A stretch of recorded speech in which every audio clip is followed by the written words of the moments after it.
Oh, dear. Listen I guess I must be very bad at clapping. So bad that Paolo had to come and clap for you. Had to do it on my behalf. Yeah. Okay. This and perhaps other episodes of The Carmudgeon Show, which is part of the Hagerty Podcast Network, is brought to you by... Are brought to you? This, no, I said this. And perhaps others. You're going to have to do that again. That was awkward. No. That was correct because that was part of a prepositional Let's phrase. Just fix it. Many episodes of The Carmudgeon Show, comma, which is part of the Hagerty Broadcast Network, comma, are sponsored by... I think it is sponsored because many is singular. Many episodes of The Carmudgeon Show, prepositional phrase. Prepositional phrase. Hey, Derek, this is supposed to be a fucking ad read. We need to do this well. Okay. At the same time, we're going to say who's sponsoring this and perhaps other episodes. 1, 2, 3. Reliable carriers. Exactly. And you know what? Chicken butt? What? If you call Reliable and mention The Carmudgeon Show. Yes. When you're getting your quote, you get... a discount of 10%. On your car insurance. No. No geckos here. Just us. We are not geckos. No one's giving you a Hagerty discount. No one's giving me a Hagerty discount, but you do get a 10% discount on your quote on reliable carriers. Or transport. It's not actually a discount on the quote. It's a discount on the transport, which is done by the orange trucks. Are those not the same thing? If you got a discount on your quote and the quote is free, they give you a free quote. Okay. All right. Prepositional phrase. In sum, say the whole thing again. Reliable carriers, 10% discount if you mention on your transport, if you mention the whatever this is. Carmudgeon Show. Great. Can we get back to our regularly scheduled stupidity where we're even stupider where we can be this? stupid about other topics. Yeah, yes. I think so. ReliableCarriers.com. I am Derek Tam-Scott, and this is Jason Cammisa. It warms my heart so to hear you using your Christian name. It has been properly indoctrinated. And this episode is about... words that don't mean what you think they mean. Pontiac. That means excitement. But Fiero doesn't mean fire. Except it does. Except for when it does. Yeah. We're going to talk about the Pontiac Fiero, which means not fire in Italian. We're going to talk about other cars that like to light themselves on fire. Some of which are not even made by GM. But some of them are. Some of them are, yeah. Most of them. I think most of the ones that we talked about today are. Yes. And we'll talk about, what else were we talking about? That's basically it. I don't know. It was a fun episode. The importance of carrying a fire extinguisher. The importance of carrying. And the time that you had a kitchen fire, a dining room table fire. That's important as well. Be careful of your pine tables, ladies and gentlemen. They burn quite easily. And now is the time when we play the fun little music and then come back and make time travel. Time travel.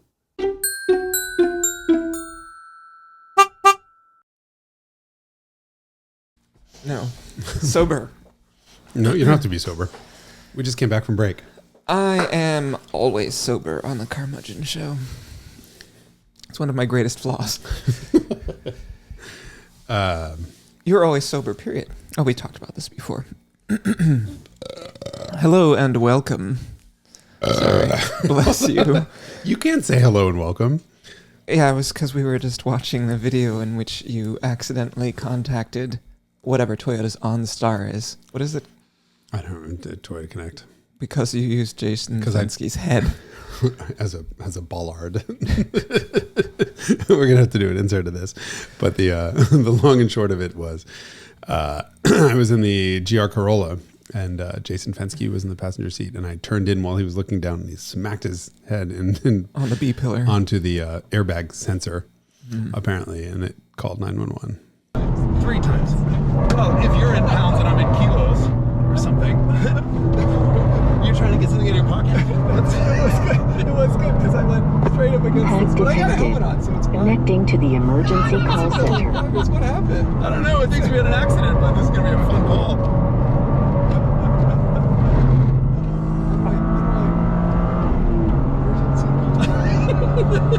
I don't know. Hold on. There is no emergency. There is no. It called by accident. Thank you. Okay, you got any man assisted?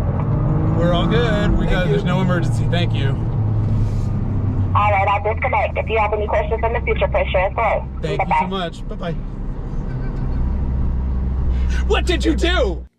And then you had to talk to some person while you're on the track. Well, of course, the second you see me on the video, I'm like, oh, this is going to be a fun call. Jay's all like, what? And I'm like, this is going to be a fun phone call.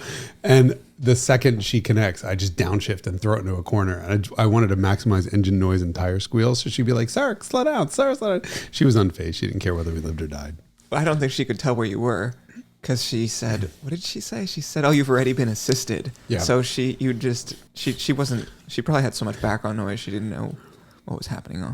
But she didn't quite get that we were not at speed. Well, she didn't get that we didn't have an accident. Yeah. And I was doing that on purpose.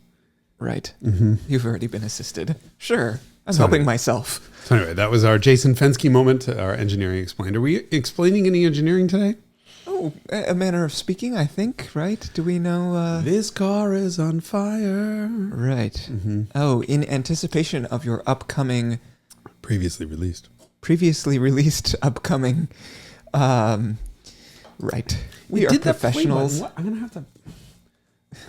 So ghetto. Nobody would have noticed if you had not... Somebody would comment. There's no play button on an image. The latest version of Apple's everything sucks. My phone doesn't work. My phone has been shitting the bed. Although it does charge now that there's no longer like pocket lint in the charging port. Congratulations on that. But here I can, hey Siri, call Derek Tam-Scott. And she's like, I'm trying. Didn't even try. She wakes up for Hey Siri and then goes back to sleep. It's like, she can't be bothered. It's Monday. Useless bitch.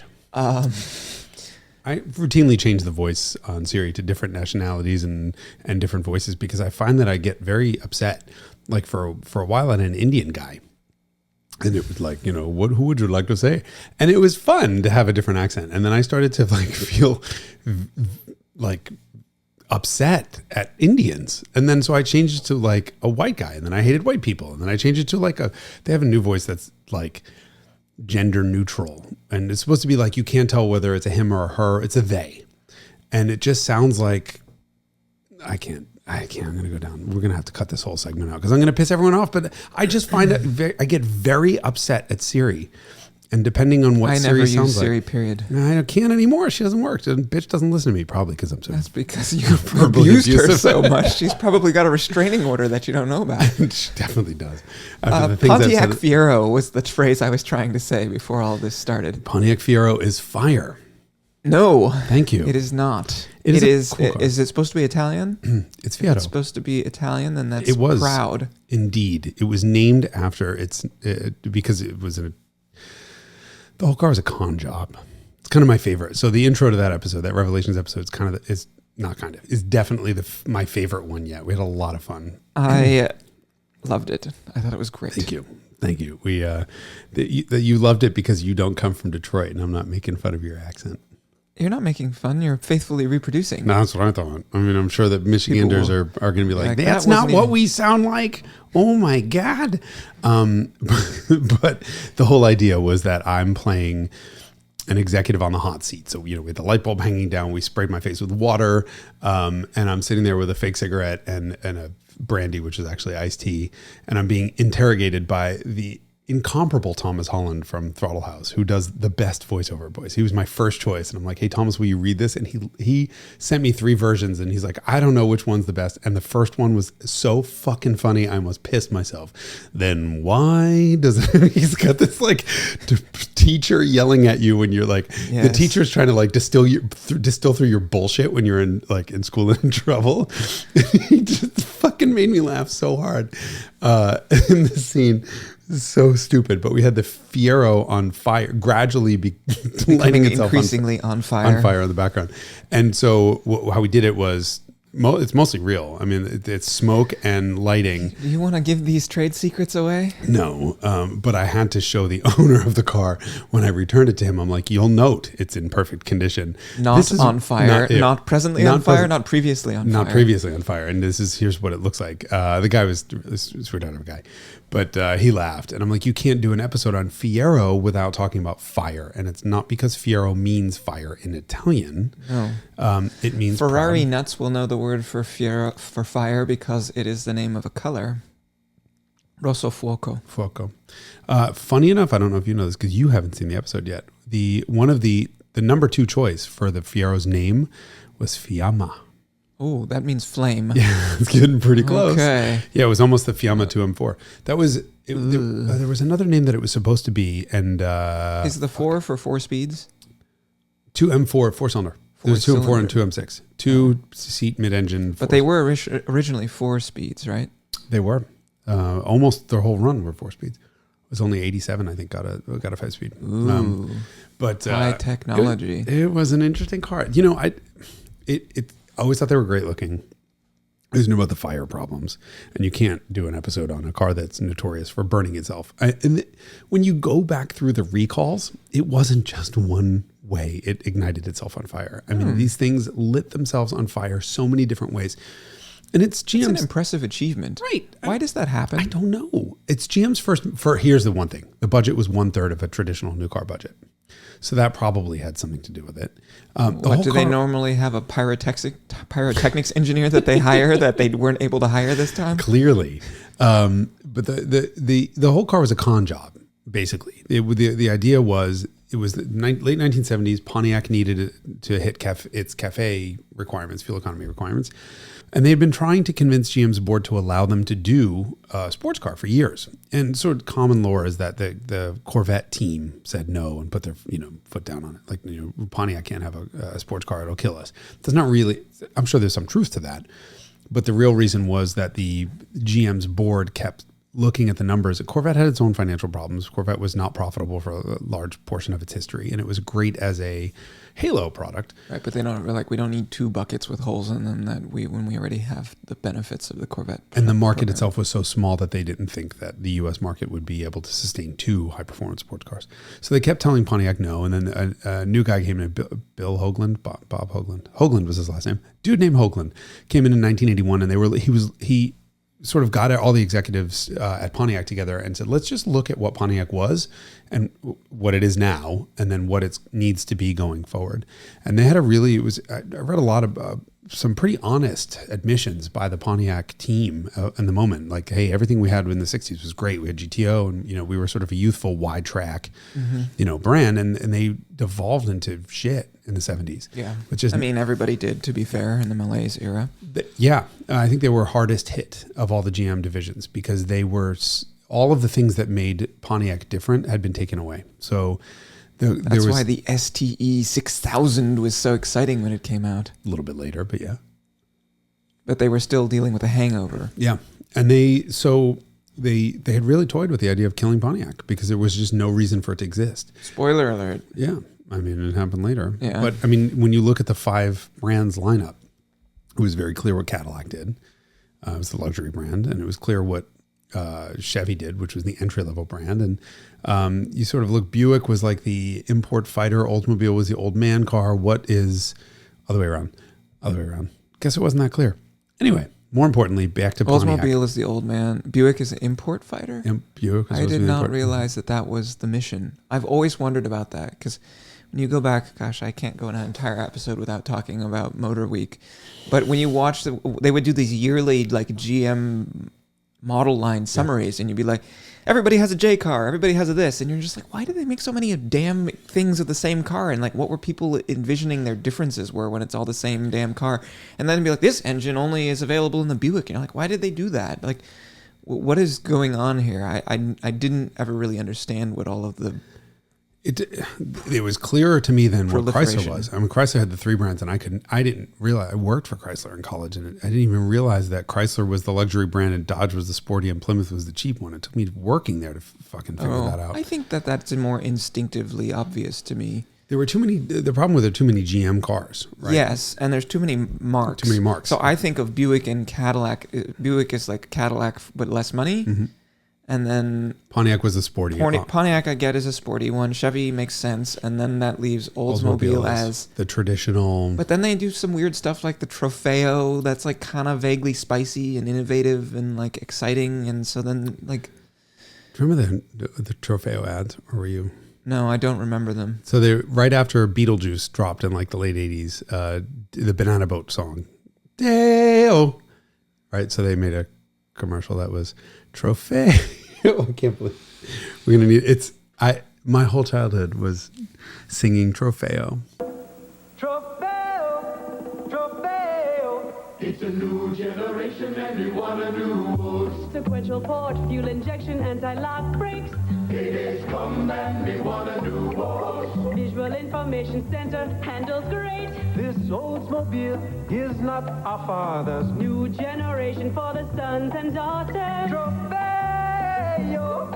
This is the new generation of Oldsmobile. Really?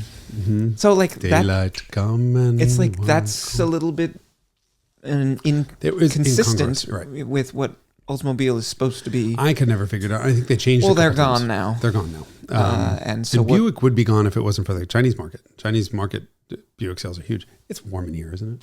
Yeah. I'm going to turn up. You're also wearing more layers. I know, but I'm not going to strip on camera. Not here. So Pontiac needed excitement, and man, there's nothing more exciting than fire. Self-immolating cars. So the budget was 1/3 as much as a traditional GM new car project, which is fascinating. And they, what they did was, I didn't realize this, the X car, which is the Chevy Citation. Rear wheel drive compact. No, front wheel drive. Citation was front wheel drive. Chevette is the rear wheel drive. So they took the front suspension wholesale, including the disc brakes, from the front of the X cars Citation, moved it in the back, which gave it a 2.5 liter. It was supposed to have a 1.8 liter because it was supposed to be a fuel economy car. It was a commuter car. And that's how they sold it. They sold it to the board as a commuter car, and what they looked at was a Ford EXP, which is a shortened Escort two-seater. Escort, yeah. And it was hideous. And the problem was you can't, when you have a transverse engine, you have a very upright front end, and there's nothing you can do about it because the whole engine is a wall in the front. Mm-hmm. And so they said, look, we can't just truncate the rear of a car to give it better fuel economy. That actually doesn't help. It hurts. And look at how ugly it is with the EXP. So instead, they said, let's just take that. There was a GM engineer, a Turkish guy named Hulki Aldıkançdi, which is such a fucking great name. Hulki. Like, what a great name. And he was like, let's just move it in the back. So he took the X car's front powertrain and moved it right into the back. This is just like the Alpha 4C without the carbon fiber. Almost every mid-engine car is a front-engine, front-wheel drive transverse car. Not almost every mid-engine car. If you look at total sales of mid-engine cars throughout history. The ones that you see. The sort of but the ones that occupy headspace are all things like Ferraris and Porsche Boxsters. And Boxster is a 911 flipped upside down. Anyway. So all you have to do is take the front. Backwards. Is it backwards? It's rotated 180 degrees. It's upside down. They literally take the engine. The transmission is upside down. The transmission is upside down, yeah. And then they bolt the engine to it, and voila. Anyway, the point here is that they were able to take the X car's front-wheel drive platform, move it straight back, and then they took the Chevette, which was the T car, and the Chevette was a front-engine rear drive car. So they took the front suspension from the Chevette, and here you had a sports car with a Chevette front suspension and an X car rear suspension. How'd that work? Okay. I mean, the period reviews were not glowing. They didn't like it. The biggest issue is that it had a 2.5 liter. It had the Iron Duke, which was an all iron 2.5 liter that made 98 horsepower. And it didn't rev. It only revs just barely past 4,500, I think.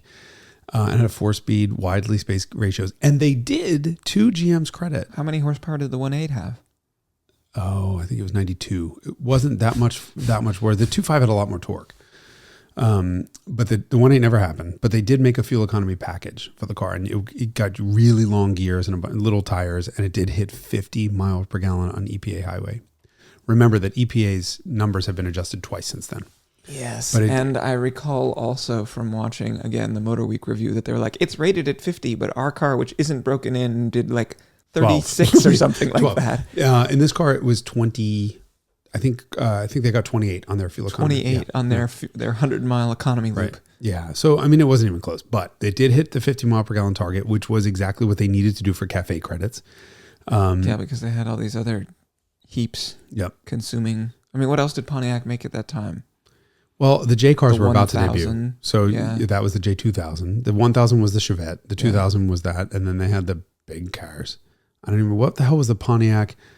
Oh, the old Bonneville.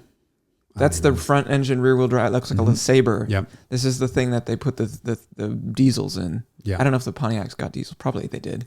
Who knows? This is the problem. How do you keep track of 5 different brands under one corporate umbrella? It was just different combinations of the same shit.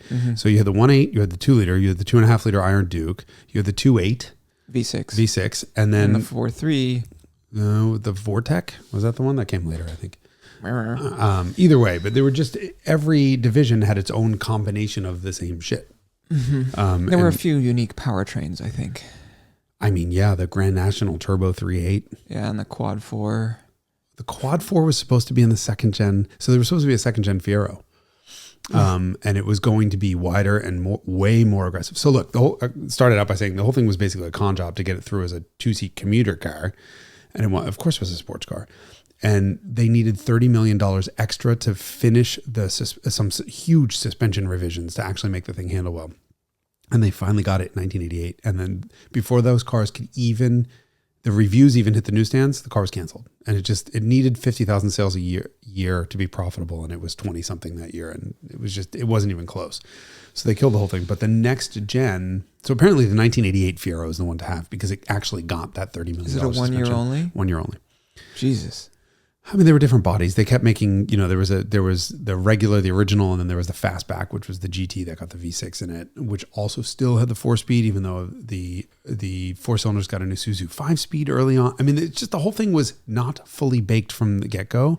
And I think part of the reason the car got such bad reviews is that every year they would come out with a new version and the engineers would be like, but just wait to see what's coming next. And the car magazines, when I went back through and read the period pieces, they're like, what the fuck is this, a sports car on a goddamn installment plan? Like literally car drivers said that. Come on, just fucking finish it. And they finished it and killed it. But the second gen was Finished it off. The second gen was going to have either a Quad 4 as the base engine, or the upgraded engine was a turbo 3.8 V6. So there's where the conspiracy theorists say, hold on, the Corvette team said no fucking way. Oh, interesting. The reality of it is... So 88, and then 88's last year, the Fiero period? There were none after 88. Correct. Correct. And you can see how you can start to poke holes in GM's arguments because they said it was financial based on sales numbers and that 88 hadn't had a chance to even be sold yet. But at that point, if you're looking at the documents, they were already evaluating second gen Fiero, and they were predicting $20 to $30 million in accumulated total losses over that generation. The second gen. And they just didn't think it could compete with Honda CRX and Toyota MR2 and all the other sort of new. Which is probably true. Definitely true. Shame because good as those cars were. Yeah, I found some pictures. They're in the Revelations episode of the Gen 2 car that they've rolled out a couple times. And it's fucking badass looking. My God, with the Grand National powertrain in it. I assume that's if it's a 3.8 liter V6 with a turbo on it. That's the Grand National, right? Yeah. But the one that I drove, is a 5-speed. It's an 86, and so 86 or 87. So it's a 5-speed V6 car, and holy shit, like it's genuinely quick. And funny enough, in a straight line, but apparently doesn't handle if it doesn't have the 88 updates. It wasn't bad. I had to change a lot of the voiceover and a lot of the script after I drove the car because the magazines just bashed the ever-living shit out of this car. And I drove it and I'm like, what the fuck is wrong with them? There's nothing wrong with it. It was just docile. It understeered quite a bit, but it rode well and it kind of did everything well. Handling and chassis wise, the steering was okay. It was all fine. And I think their expectations were tempered, were set by how it looked. Yes, which it looks incredible. Like for the price point, it's a 10. Yeah. And then number 2 is the constant updates that were promised. Oh, it's going to be great. And they are unable to properly stow their baggage from their previous interactions with the car. Right.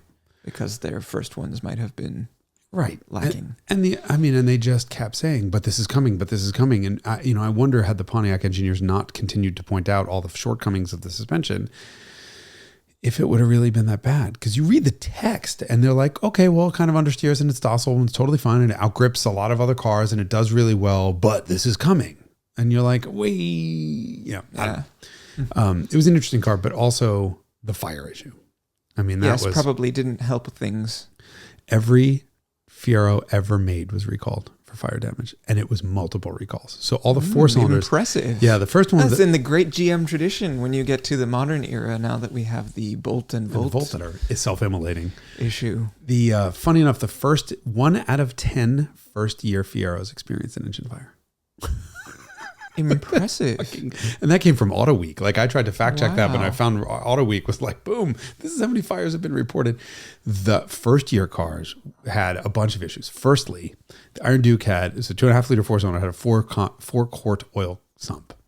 They reduced it to 3 so they could could lower the motor and keep the ground clearance. And of course, cars use oil. And so it uses a little bit of oil, and then it would lock up. So it would starve for oil and lock up. And there was I love the compounding fuckery that was going on. There was a run of connecting rods that were improperly made. And so they had weak con rods in them. So they would starve for oil. And instead of just spinning a rod bearing, they'd fling a rod through the side of the block on the exhaust side. And just and then spew oil all over the hot exhaust. Wow, and what a catch fire. hell of a motor failure. You want to talk about excitement? You remember that? Oh, Driving we built excitement. excitement. Pontiac. Yeah, no, nothing's more exciting than a fucking flaming rod coming through the side of the block, right into the exhaust and lighting the whole car on fire. But then there was a wire that was too close to the exhaust manifold. There was a head gasket and, valve cover gasket seepage issue, all of which wound up on the Oil exhaust on the manifold. exhaust. Then there were the front of the car had some failure points with smoke. Like, you see tons of videos. Electrical issues. Electrical issues must be on the front. It's fucking unbelievable. So there were a bunch of recalls. Well, there's your problem. That's a podcast that I sometimes watch called "Well, There's Your Problem," where they go through engineering failures of various kinds, and they just talk through what happens. But I mean, this sounds like a classic, right? It's a confluence of a bunch of shit happening, Right. and when you sum it all up, you get flames. Yep, you get flames. So, cool story. You should watch the Revelations episode because there's some stuff in there about the way that car was constructed. No car before that had ever been constructed in this means. And that was developed as a way of actually getting it through inexpensively. You got to remember, it's something we don't think about. When you build a car, part of the expense is building a factory. You have to build the factory to build the car. And so it was plastic body panels. It was the Saturn dent-proof body panels before Saturn was Saturn. And so they came up with a new method of constructing this body that had never been done before. And pretty interesting stuff. But that leads me to the idea that cars burn. Yes, GM certainly makes some cars that catch on fire. It was funny, earlier we were, right before we started recording, you and I were looking up the Chevy Bolt incident, Chevy Bolt recall. Yes. And at one point you're like, wait a second, is it the Bolt or the Volt? And I'm like, yes, they're both recalled for fire risk. Yes, I mean, I guess you're not allowed to charge one inside or something like that. And then GM was paying people like $6,000 a piece not to sue them over the recall incident. I mean, yeah, and then you have the sort of thermal runaway issue where you best case you get a fire. Worst case you get the car off-gassing hydrogen gases, and then you get a spark, and not a bolt. Sorry. You get a spark, and then it blows up the whatever, if it's in a confined space. A friend of mine was telling me about how one of these did this in a garage, and it blew the garage door off, and it hit the house across the street because the garage filled up with hydrogen, and then something sparked it. It blew the garage door. Was it a spark that sparked it? They got in there and they had a Chevy Spark. They started their Chevy Spark, and it sparked the fire. Boom! I mean, I kind of want to see the neighbors like security camera footage of like, Yes, was it a garage door flying across the neighborhood? We detected a package on your front stoop. Oh wait, no, it's a garage door. Cars, there's definitely, we of course waste no opportunities to talk about the Miura and how it tends to catch on fire. But you can bring that really down to anything carbureted has a huge chance of catching fire. Yes, and if it's old, you get additional risks associated with that too, because if you have fuel being transmitted in rubber lines that are decades old, then you end up with high pressure fuel spraying in places that there could be heat and high pressure fuel is much more combustible than just dripping fuel. Carburetors run at 1-2 psi often. They're very, very, very low fuel pressures. Yes. So typically the problem is you have fuel that's exposed to the atmosphere. It's evaporating once the car's turned off. Whatever's in the bowls kind of evaporates out into the environment. And that's pours out in some cases, like right, the Miura, onto the exhaust manifold. And so it's pretty amazing that cars burn as infrequently as they really do. You think Yes, about it. I mean, this is one of those things where if you put cars into perspective, I love doing this thought experiment with motorcycles. I think I have mentioned this before, but if you went to the Department of Transportation, you were like, okay, I'm going to imagine this thing that's got an internal combustion engine, and then there's a reservoir of flammable liquid which you put on top of it, and then it only has 2 wheels, and then you put the whole lot of it between your legs. Do you think we could sell this to the public? Today, the Department of Transportation would be like, are you out of your fucking tree? Of course you can't sell that to the public. Do you know how dangerous that is? And you're like not attached to it or anything like that. But I think cars are like this, where it's just like, oh yeah, there's like a risk of fire, and we kind of get used to this. And people run around waving their hands and wringing their hands about the risk of fire from electric vehicles, and they're like, cars, the conventional cars have similar risks, and we have seen this, either designed in. Of course, the Pinto example is very famous for this. And you were saying before that it was found to be negligence. It was an economic decision. So someone had identified that there was a chance of, same thing with the GM side saddle pickups, by the way. Someone somewhere, some bean counter had decided that, yes, they had identified a engineering flaw that would cause a rear end collision. In a rear end collision, a part would puncture the tank, and the tank would explode, would rupture, and that would cause an explosion. And somewhere along the way, someone made the decision that the loss of human life was worth, I think it was, don't quote me on this, we should have done this research before, it was something like 12 cents per car. It was a very, very minor change, at least in, what we would think of. Product planners deal with tenths of a cent, and, this is going to cost 1 penny per car. We can't do it because you have to amortize it over 2 or 3 million cars. And if they let every part get more expensive by a cent, then you'd have a $100,000 Chevy Cavalier. I don't really like that side of this business. I mean, I've gone on tangents bitching about premium car manufacturers not doing amber turn signals. Yes. The amber turn signals have been proven to reduce the risk of a rear end collision by some significant margin. And you have some twat in a product planning office somewhere saying, I'd rather this is them why die. we have laws, because the laws exist to enforce this, because it's not an issue of cost, it's public safety. It's public safety. I mean, it's like you get to the EU and all the cars have amber lenses, Right. which, as they should. Right, and they have real headlights, and they don't drive around at night in the dark with no lights on like every goddamn Japanese and Korean car on our roads. It's fucking irritating. Yes, and all this could be legislated out of existence for all. And then instead we're spending legislation dollars on dumb shit instead about like, you can't have laser headlights because even if you pay for it, because they are Because they have the potential for blinding people, right? Because they're new. Well, they have the potential for blinding people, and we don't trust the European government's test on this, and we have to make sure that we do our own tests, spending more tax. Which we have no plans to conduct, but right, and no budget might. to do. That was the problem with the adaptive matrix headlights, was that the DOT said we don't have the money to do the experiment, so we're just not allowing them. Meanwhile, the bulbs that we have in existence are from the 1940s. Anyway, so yeah, you had a product planner somewhere and make a decision that the loss of human life was worth the 12 cent per car. And again, don't quote me on the number, the 12 cent per car savings. And that got out when the Pintos kept exploding in rear end collisions. And it should also be noted that whole thing happened because Ford was found on their heels a little bit when the fuel crisis happened, and they're like, shit, we need to get a fuel efficient car out because we're losing sales to all these foreign manufacturers who make efficient cars. And so we need to get something out ASAP that is in the marketplace. And so like, can you guys develop it twice as fast as you should and put it in the market? And of course, then there's like some kind of engineering issue that develops because the car was thrown together rather quickly in an effort to not miss the market for those cars. So it's all like contextual. It's all related to the economic and environmental and governmental regulatory environment. It's all a sum of those things. And then you end up with people on fire as a result. There's no such excuse when exotics do that. I mean, what is it with exotics catching fire?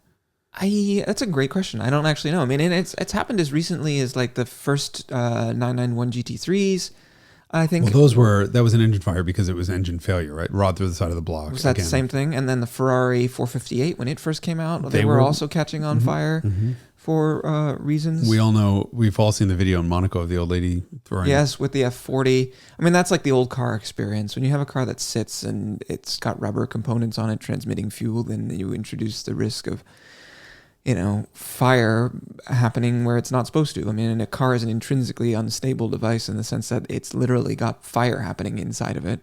Well, and it not just in the engine. If you think about, first of all, it literally, yes, has fire in the engine, but look at all the other ways it could catch itself on fire. Wheel bearings, brakes sticking. I mean, there are so many different electrical issues. Right. Electrical. And when there's rubber playing an important role in all of those systems and it's decades old. Or made out of soy-based rubber.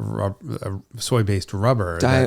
biodegradable wiring harnesses. And the soy stuff. I saw that Mercedes recently posted to their Instagram that we've been using since the 1990s biodegradable materials. And I was like, my God, it's taking all of my self-restraint to not go in there and comment on their Instagram post about it. And this is why your damn cars have premature electrical wiring harness failure when they were 10 years old. And how everybody now shopping for a used Mercedes is like, does it have the original wiring harness in it? Yeah. If not, then it's going to run shitty and maybe catch on fire. This is look. They were bowing to pressure from the Greens, right? From the Green Party in Germany, which was rising in popularity at that point, and they needed to appease them. So they said, "Okay, we'll start to make the cars self-recycle." But that actually was the problem with the E36. I didn't realize that. Yes. The E36's shit interior wasn't BMW saying we're going to save some money. It was BMW trying to appease the Green Party and saying, "Look, this car self-recycles." And while you're driving it, unfortunately, that happened a little bit sooner than I think they expected, or certainly sooner than we expect as classic car aficionados. Yeah. Right. Really interesting. I mean, to see those environmental factors play into while you're trying to help the environment, but what you're really doing is prematurely removing an old car off the road because it's now caught on fire because the biodegradable wiring harness either biodegraded or is made out of soy products, which attracts rodents, which then catch them. Right. Who then catch your car on fire. And I'm guessing recycling a car is probably less harmful to the environmental than burning it on the side of the road like that. I just love my favorite thing about the Monaco F40 that caught on fire is, of course, the old lady who's standing there with a garden hose as the car is just completely engulfed in flames. And she's like, I'm watering my plants, but also this Ferrari, which is burning up. I never used to carry fire extinguishers in the car until I got the Ferrari. And really? And it was just something I didn't think about. And it's like an 80 pound or 50 pound, 30 pound, whatever it is, missile. That part is concerning. Scared me. And there was never, I usually put it on the floor under the driver's seat or whatever. Wherever it fits. But my point is, I don't want that missile to kill me. It's great irony of like, I put a safety thing in my car and it killed me. And that's like with people hitting their heads on roll bars. Right. When they should wear a helmet. The Ferrari was the first one because, I mean, you turn it off and it stinks up the garage of unburnt fuel. It turns the garage basically into a bomb. Mm-hmm. And I keep thinking, what happens if one of these bowls leaks? And there are 8 bowls in that car. I mean, there's just 8 times the failure points of any single throat carb, which got me thinking about those element fire extinguishers. I have used one. I want to hear about this because I reached out to them and I'm like, listen, we are looking for sponsors for, it's not my job. I stay away from sponsorship, but we have a guy that's looking for sponsorship stuff. And I called the Element people and I'm like, I have seen some of the demonstrations of your products and I really want to learn more about it. And the owner called me and we wound up spending 2 hours on the phone just chatting about cars. Total car guy, of course. And he was telling me about some of the technology in it. And he was like, look, I'm about to leave on vacation for a month. Can we talk when I get back? And I'm like, yeah, sure. I want to learn more about your products. And he's like, hey, send me your address. And he sent me one of the fire extinguishers for each one of the cars. So now each one of my cars has a fire extinguisher in it. And the coolest thing is they fit anywhere. Yeah, they're tiny. I mean, you're like, how can this possibly extinguish a fire? It doesn't have enough mass. It's not heavy enough. Yeah, it weighs. So I weighed them. I'll have inserts in this. I don't remember what that was, but the small fire extinguisher that I keep in the Scirocco. So I got an aluminum one because I was like, I'll get the lightweight Halon, not the regular, the conventional extinguisher. And Halon. I think this was 20. It was 20 pounds. These are something like 85% lighter than any other traditional fire extinguisher. Yes. I have 2 in the said differently that it weighs 15% as much as a normal extinguisher. But I think the difference from mine was even better because I have a big one in the Ferrari in the trunk, a small one in the cabin, and now an Element in the glove box. But the Beat comes from the factory, like all JDM cars, with a mount for road flare, and it's made to be the same size as the road flare. Oh. So yeah, if you watch the ABC Revelations video at the end when I drive, I wound up driving my car because the car that we had a valve out of adjustment. It just didn't sound right, and you can see it on the floor. It's right there. So I know that if anything ever catches fire, it kept us from burning a car down. So you used one in the shop. On a Boxer. Okay, what happened? it didn't catch on fire any more than it already was. The puddle of gas under the car was on fire as well, but it worked on all that. It's surprisingly good duration. I've never used a conventional extinguisher, so I don't know. But and it makes such a mess. Oh, you know what? I did once. Actually, so this reminds me of this. The only one time I've ever used one, thank God, and let's hope it's the only time I ever have to do, was in my dining room. So it was Christmas, and we were in Germany. We had a pine table just like this. So, I'm like psycho about all these coasters, and it's because my childhood, we had a pine table, and pine is the wrong wood to ever make a table out of because you can take your fingernail and make a permanent divot in it. So it was Christmas. My family had come to visit us in Germany, and we had an Advent wreath. And this is like, the Germans are serious fucking pyromaniacs. I mean that as a compliment. As a compliment. Motherfuckers love to burn some shit down. And so we had this Advent wreath. And so for the 4 weeks before Christmas, I think it's don't quote me on this Christian shit. For the couple weeks before Christmas, there are a bunch of candles, and you progressively light each one. And then at the end of Christmas Day, you light the one in the middle. And it's a wreath made out of course, now dried pine needles. Kindling, as it turns out. But like my neighbors, when we lived there, used real candles on their Christmas trees. And we're like, what are you, crazy? And they're like, yeah, every once in a while it catches on fire, but just spray it with an extinguisher and no big deal. And, I just immediately picture Christmas Vacation with the whole tree goes up. Old trees do that. Yeah, they do. And so we had dinner. It was a lovely dinner. And my mom and my aunt went out for a walk. To walk the dog. My grandmother went into the library. My dad and my sister were in the living room watching TV. And I was downstairs in my room smoking cigarettes, which I shouldn't have been doing, and lighting shit on fire. I'm just kind of like on the phone with a friend, and I'm like just talking and smoking and lighting little pieces of paper on fire. And I hear my father screaming, what the fuck is this smoke? And I'm like, whatever. He's just like being dramatic. And I'm like, put the cigarette out really quickly, open, like clear out the room. And he's going on and on and on about the smoke. And I'm like, oh, something's wrong. And I hear my grandmother upstairs, Janet, my mom, who's nowhere to be found. So I walk up and I'm like, oh, hey, I'll call you later. Click, walk upstairs, and the dining room table's on fire. So the Advent wreath is on fire, right? And it's just kind of smoldering, it's maybe 6-8 inch flames around this whole thing. But, in an enclosed house, my God, does that fill up quickly with smoke. So my dad's like, don't touch it, whatever, blah, blah. And he fills up this pasta pot with water that takes fucking forever. And it's crackling, like, I don't know what the hell is at this point. I don't know what's burning. It's crackling, and dripping stuff is hitting the rug below it. And I'm like putting it out with my foot.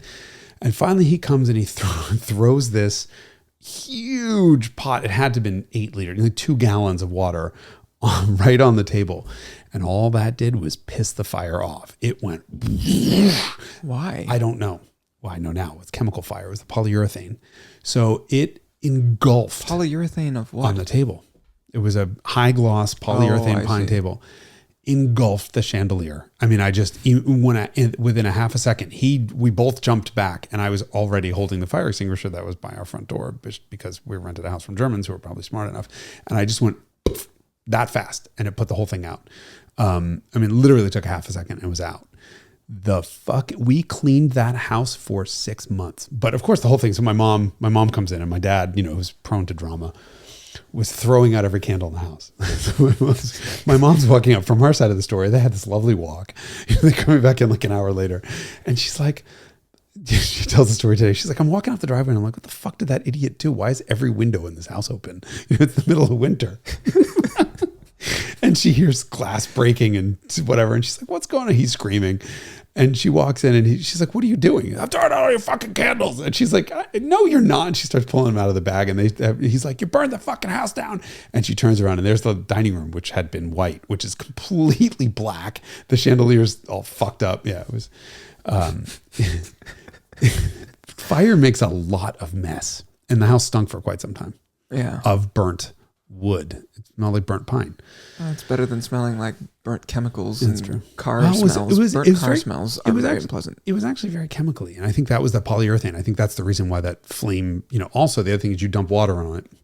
The water immediately boils and expands as steam. And that's probably what also happened. I know nothing about fire control. More importantly, it was months of cleaning that house. months. So you put a regular fire extinguisher out in a car and the car is in trouble. Yes, we had a detailer at my last job who mistook the hood release. He mistook the fire extinguisher for the hood release. Oh no. And so he set off the extinguisher.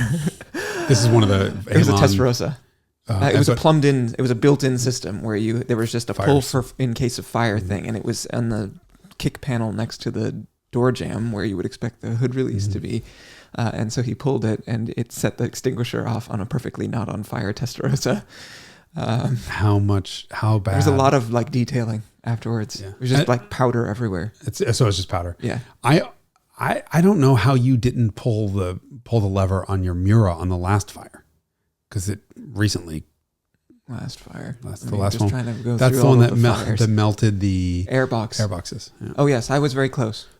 I can imagine, because that car tried stuff.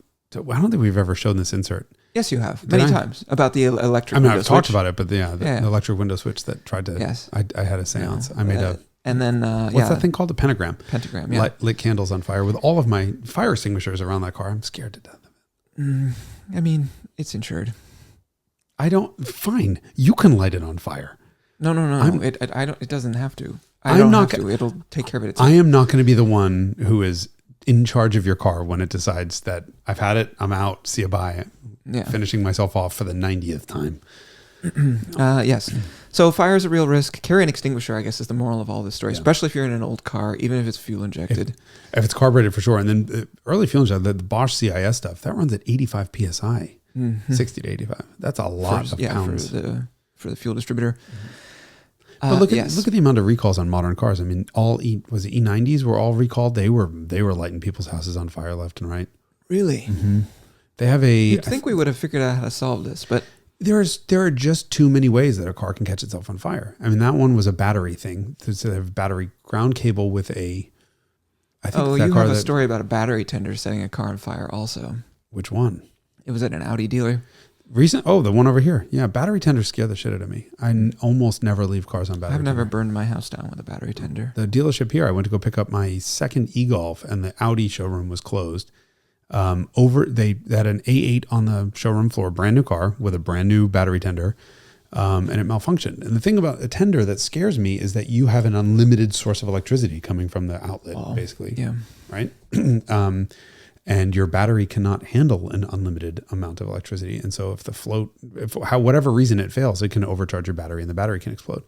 And apparently one of the cleaning guys came in really early, like 5 o'clock in the morning before the dealership opened, and smelled something, ran upstairs, saw that the car was on fire and unplugged it. And it was still too late. That the car burnt, but the whole dealership didn't, because all the sprinklers went off. But apparently all their computers were on the floor, like on the, under their desks. So all the computers got ruined in the showroom, but it didn't burn the dealership down. And I thought, man, even a new car and a new battery tender. Oh God, that's scary. Yeah. And new cars tend to have draws that you sort of necessitate putting them on tenders. Right. I mean, like the Ferrari techs are like, oh, the car was off a tender for a week, you're fucked. Yeah. Like you just have to leave those cars on tenders. It scares me. Yeah. It scares me. I like the idea of a solar tender because they only have so much power that they can put out. So I did for a while my Lotus is my only car that needs a tender, and I don't ever want to kill the battery because I don't want to reset the monitors because I know what'll happen if I have to smog it. And so the great irony of everything I do is karmic retribution, right? Mm. So I for the last, I think I've owned the car for 4 years or 5 years. I've never let that battery die. Could it be more longer than that? I owned the car a long time, and I finally finally have to smog it this week, and I go to pick it up from the studio. And dead battery? No, battery's fine. Oh. I start it, I roll it back out. I was on a tender, so I put it on a tender usually one day for every 3 weeks or something, and I just get it to 100% and let it, slowly. It lasts about 4 or 5 weeks. It'll be stone cold dead. So I kind of just regularly kind of keep it touched up. And drove it outside, move a couple cars around, get in it, check engine lights on. And I'm like, oh no. And now I'm on my way to smog it. So I get home and I read the code, and it's a fuel cap. Like it's a fuel vapor. And I go, look, the cap is fucking loose. The cap doesn't really fit right. So it's my mistake. And now I had to reset everything, which clears the monitors. And I've had friends take a year to reset monitors. And these are cars that they drive every day. And I'm like, oh no. And even the lady at the DMV was like, oh, just go and put like 1,000 miles on it. Do 2 days of 500-mile drives and whatever. And I'm like, this car goes 500, 600 miles a year. Like, because Toyota engine set all of its monitors in 40 miles. So thank God. Lord. So I can go smog that. Because Ferraris, I mean, like modern 575s, these guys, it's just like, and it's a car that has hundreds of miles on it. I mean, you cannot smog it, right? Effectively. So I think this is probably a particular California problem. So every other year in California, we have to do a smog check. So an emissions test on our cars. And for 2001 and later, OBD2 cars, not all OBD2 cars are like this? No. They're all like this, but 2001 and later, we don't have a tailpipe test anymore. It's just looking at check engine light status. And for 96 to 2000, 2000 previous, they all have to go on a dyno, and they're tested that way. You didn't have to dyno cars later than 2001? 2001 is just plug in. But what they're looking for is a lack of a check engine light, but also a lack of a non-ready code. So if you reset the check engine light, or the car dies and it loses its memory, it throws a not ready code, which doesn't light up the light, but throws a non-ready code to tell the inspector that the car has not been through enough cycles that it can comprehensively conclude that everything's fine. And some of these cars, to set those monitors, will take, I think our friend Bill's wife Tammy, who had an E46 M3, it took her 8,000 miles to finally get the last cycle. Yeah, but even still, they did it. I mean, it was start it from a coal, let it idle for exactly 37 seconds, and then drive it at exactly 45 miles an hour in third gear, and then gradually slow down. And you're like, where on earth am I going to find a place to do this? Oh, I have friends that do it on the highway, like at 3:00 in the morning with their flashers on, because you have to do exactly 46 miles an hour. If you ever go over 3,421 RPM, it discount. I mean, they're so fucking stupid. And it's like a pages long thing that you have to do every single step. And then 3 ice cold stone cold ice cold starts that are between X and Y temperature. It's so friggin' stupid. So I was so nervous on that about the Lotus, but good thing you have a Toyota. Well, we'll see. I got to go smog it. So hopefully my readiness codes stay ready, and that scares me. May the force be with you, and may it not catch on fire. But Lotuses don't burn. Do they? I don't know. Everything burns. In some form. All right. Go buy an extinguisher. Or just maybe they'll mail them to you too. Email them and say, hey, you gave Jason fire extinguishers. That doesn't work that way, huh? You are the devil. This episode is not sponsored by Element Fire Extinguishers, even though... No, it's unsponsored by them. But the health of my cars is actually sponsored by them. Yes. So my blood pressure reduction is sponsored by Element Fire Extinguishers. This is basically a homeopathic remedy. Okay. And on that note, come see us next week, because we record the Carmudgeon Show every week. Hold on. We record the Carmudgeon Show whenever we get around to it, but a new episode comes out every week. We deploy the episodes once a week, only here on all of the places you can find podcasts.